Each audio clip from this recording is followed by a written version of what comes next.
Oi, gente linda. Hoje, então, finalmente, eu vou fazer a resenha do primeiro livro para esse canal Manias de Livro. Eu sou Sidney Grassman e hoje nós iremos conversar um pouquinho sobre o livro Os Humanos, do Matt Haig. Ele que é um inglês maravilhoso, um autor excelente que eu descobri nesse ano de 2021. O ano de 2021, difícil em todos os aspectos, um ano que ainda carrega bastante da tragédia iniciada em 2020, a pandemia, mas apesar de tudo isso, ele foi, pelo menos para mim, foi, está sendo, porque ainda não encerramos esse ano, um ano vasto em experiências literárias, um ano rico em novas experiências de leitura e em novos autores. O Matt Haig pertence a essa categoria para mim. Ele é um autor que eu não conhecia. Eu conheci o Matt Haig através da TAG, é um clube de leitura do qual eu faço parte. TAG Inéditos. Inéditos porque são livros que não têm tradução em português, eles traduzem uma certa quantia, então são livros meio difíceis de encontrar. E a Biblioteca da Meia-Noite, do Matt Haig, foi então um desses livros, né, que foi traduzido para o português para os membros da TAG, e foi assim que eu conheci o Matt Haig. E gostei tanto que quis ler novas coisas sobre ele. A sinopse de Os Humanos me atraiu bastante e eu não me arrependi. Foi uma leitura, assim, muito boa. Bom, mas vamos ao que viemos. Os Humanos fala sobre um extraterrestre que chega ao nosso planeta Terra, assume a identidade de um professor de matemática, professor Andrew Miller. Ele dá aula de matemática em Cambridge. Ele fez uma descoberta sobre os números primos. E por alguma razão, aqui, abre parêntese, eu sou péssimo em matemática, não entendo nada de matemática, não sei que conotações que existem entre números primos e a possível destruição da galáxia, fecha parêntese. De qualquer forma, os extraterrestres sabem que os humanos, diante dessa descoberta sobre os números primos, ponto de interrogação, a galáxia pode ser destruída. E como eles conhecem os humanos e sabem que os humanos sempre usam o conhecimento para o mal, para o benefício próprio e para alimentar a sua arrogância, o que é que eles fazem? Eles matam o professor. Porque na cabeça deles, matar alguém para uma causa maior não tem problema nenhum. Então eles matam o professor, porque matar um humano é mais ou menos como matar assim um vermezinho, sabe? Não tem grande problema matar um humano. Então eles matam o humano, esses extraterrestres evoluídos, eles matam o humano e um deles, o nosso personagem principal, assume o lugar do professor. Assume inclusive a sua esposa, a sua relação com o filho, o seu trabalho. Aí descobre que o homem tinha uma amante, que era inclusive a aluna dele. O professor não é flor que se cheire, infelizmente. E com isso, ele vai acabar, assim, tendo um contato muito direto com os humanos. Ele já não tinha uma boa imagem dos humanos. A nossa imagem lá fora tá bem queimada, viu?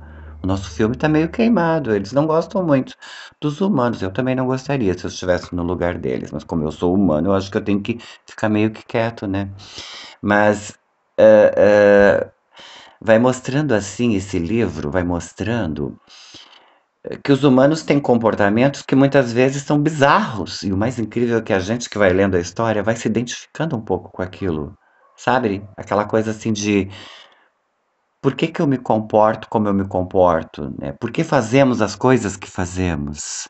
Então esse é, é, o assunto de Os Humanos. Uma história excelente, eu coloquei aqui. E aqui eu escrevi assim na página 16. Pertencendo como eu pertencia a uma espécie pós-matrimonial, não é preciso dizer que não fui eu o marido negligente. Ele está querendo dizer que ele não é aquela pessoa.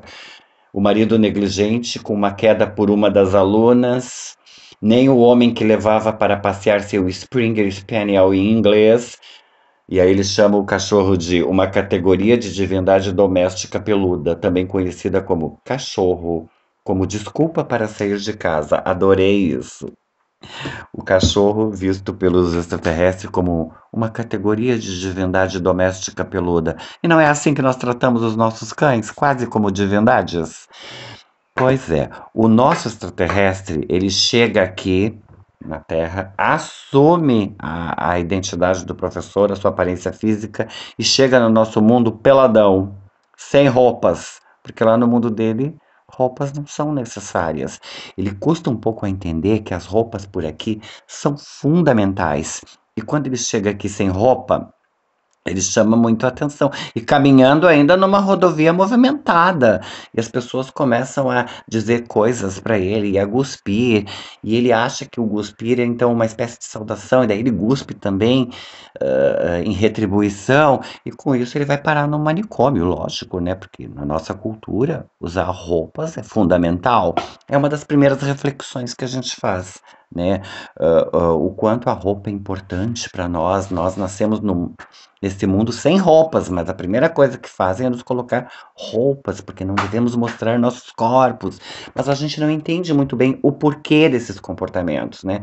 Por que que eu posso mostrar minha testa, minhas orelhas, meu pescoço, mas certas partes do corpo ficam ocultas e são consideradas, digamos assim, obscenas, né?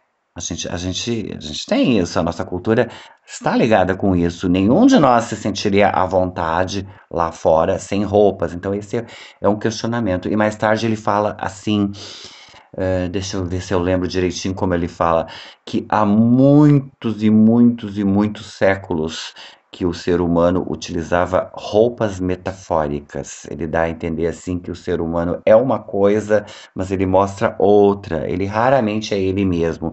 Ele tem sempre necessidade de utilizar uma máscara de sobrevivência social.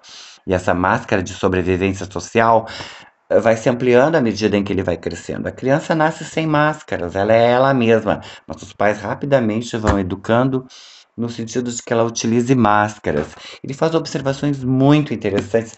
Esse aqui é o meu livrinho, meu caderninho de anotações. Todas as anotações que eu fiz aqui são sobre esse livro. Eu não anotei mais nada sobre o outro livro. Olha aqui. O que eu estava fazendo de errado? Pergunta-se ele. Isto porque chega em nosso mundo completamente nu, né? E aqui tem outras observações, eh, que no planeta dele ele só se alimentava de nitrogênio líquido. Então ele vai estranhando os nossos alimentos. Ele estranha, por exemplo, o café, ele estranha a Coca-Cola, ele faz observações muito engraçadas sobre nossos alimentos. Ele também faz observações sobre as revistas que lemos. Deixa eu ver se eu acho aqui para vocês uma observação que eu achei muito interessante.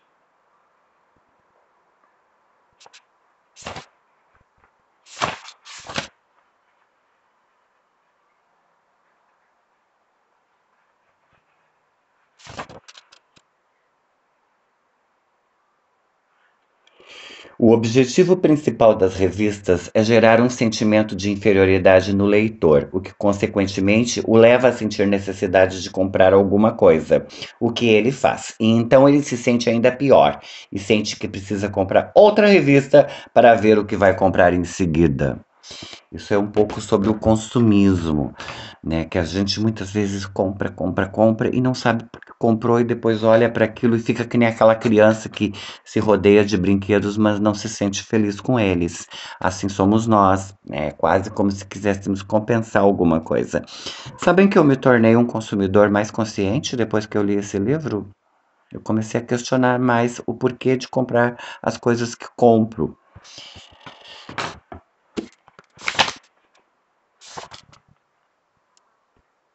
Esse planeta caracteriza-se pela violência e pela ganância.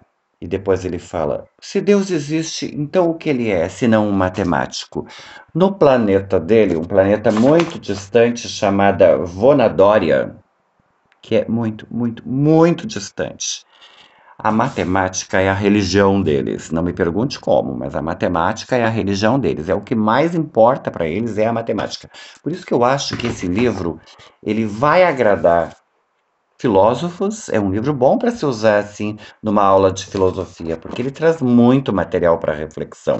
E ele também vai agradar aos matemáticos, porque ele praticamente endeusa a matemática. Ele fala sobre a matemática de uma maneira tão gostosa que até eu, que não gosto, comecei a ter uma certa simpatia pela disciplina. Aqui na capa, não sei se dá para perceber, isso na quarta capa, não sei se dá para perceber que ele está conversando com o cachorrinho. Ele tem um cachorrinho. Na verdade, o cachorrinho é do professor, mas ele assume o cachorro também. E na sombra, eu vou virar para você ver melhor, o que aparece é um extraterrestre. Eu achei muito legal isso. A capa é muito linda. É editora Jangada. 310 páginas. É um livro que vale a pena, gente. Um livro que realmente vale a pena. Foi uma das experiências literárias mais interessantes que eu tive em 2021. Ele vai falar sobre muitas coisas. E assim que ele chega, ele vai parar num manicômio. Ele também vai fazer observações muito interessantes sobre os loucos, que são os únicos pelos quais ele tem uma certa simpatia. Depois ele vai dizer que esse é um planeta de poesia ruim, comida ruim, tudo muito ruim, mas aos poucos ele vai começando a gostar, por exemplo, de Debussy. Ele gosta de Debussy, ele também vai começar a gostar de outros estilos musicais, como o jazz, blues e até certas tendências do rock. Ele vai começar a gostar da poesia, de alguma poesia, não toda, mas de alguma poesia, por exemplo, Walt Smith. Enfim, ele vai começar a gostar de chá preto, mas eu já acho que é porque o autor é inglês, né? Mas ele vai começar a gostar de chá, ele também gosta de creme de amendoim. Ele tem poderes para cura. Então, o cachorrinho, por exemplo, é um cachorrinho muito velho, que está quase que cego, sofrendo muito, e ele restaura a saúde do animal. Foi uma das partes que eu mais gostei. Aos poucos, ele vai tendo uma certa simpatia pelas pessoas e ele se recusa a matar, porque pedem que ele mate as pessoas que sabem da teoria matemática do professor. E aos poucos, e aqui eu não vou contar porque daí vai ser um spoiler muito feio, mas aos poucos ele vai aprendendo a gostar daquelas pessoas e a enxergar outros aspectos na humanidade. Por exemplo, ele vai dizendo assim, ó: estou convencido que eles principalmente cuidam deles mesmos. Há mais bondade neles do que outra coisa.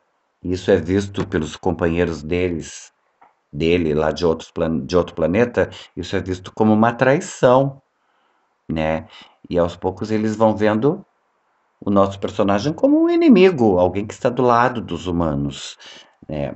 Isso porque ele também vai aprendendo a gostar da esposa, por exemplo, do professor Martin, a Isobel, vai assumindo a Isobel como esposa dele. Aspirei-a para dentro de mim, gostei do calor do seu corpo contra o meu. E depois ele fala: as emoções têm uma lógica. Sem emoções, os humanos não cuidariam uns dos outros e a espécie teria se extinguido. Isso vem de encontro à antropologia. A antropologia também defende essa ideia. E finalmente ele termina assim: os humanos estão sempre fazendo coisas que não gostariam de fazer. Nada poderia ser mais verdadeiro. Eu realmente gosto de chá. É bem melhor do que café. Ele reconforta.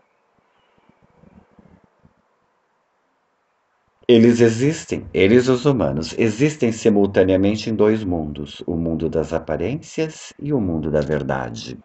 Gente, esse livro é muito bom, mas muito bom mesmo.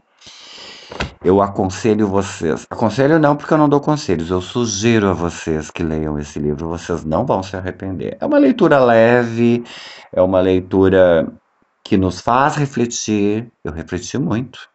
Ele traz alimento para reflexão e é uma leitura que não exige muito da gente. Não é uma leitura densa, pesada, Dostoiévski, nada disso. É uma leitura Eu, por exemplo, li em 3 dias. É uma leitura leve mesmo, uma leitura que vale muito a pena. Esse é o nosso livro de outubro, Os Humanos, de Matt Haig. Se você gostou, então dá o seu joinha, compartilhe, chame os seus amigos. Esse canal está surgindo agora, eu vou precisar muito de vocês. Em novembro, a gente vai falar então sobre Uma Tragédia Americana, que é um livro fascinante. Eu espero vocês lá. Um beijão.